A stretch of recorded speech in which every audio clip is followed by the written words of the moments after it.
the ongoing use of discriminatory street checks that are stopping people based on the color of their skin.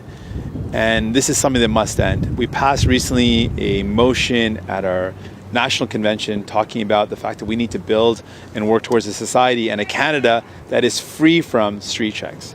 People should not be stopped by the police simply because of the color of their skin. That should not happen in our country.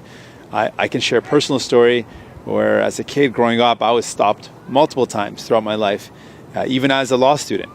And being stopped in your own community, where you live, where you were born, for no other reason than the way you look, is something that sends a message that people don't belong, that there's something wrong with just being who you are. There's something wrong with your identity.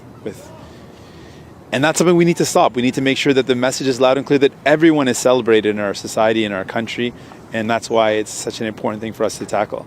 We also know that there is disproportionate representation in terms of incarceration because of color of skin. In addition to ending street checks, which is one of the first steps we need to take, we also look at the recent justice bill that the government tabled.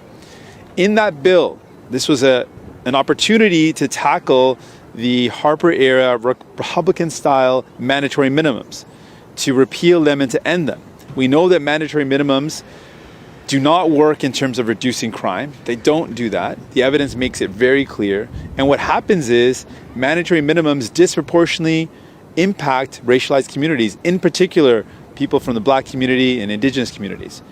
This is something that could have been addressed by the government when they introduced their justice bill, but they didn't. And this was a major loss.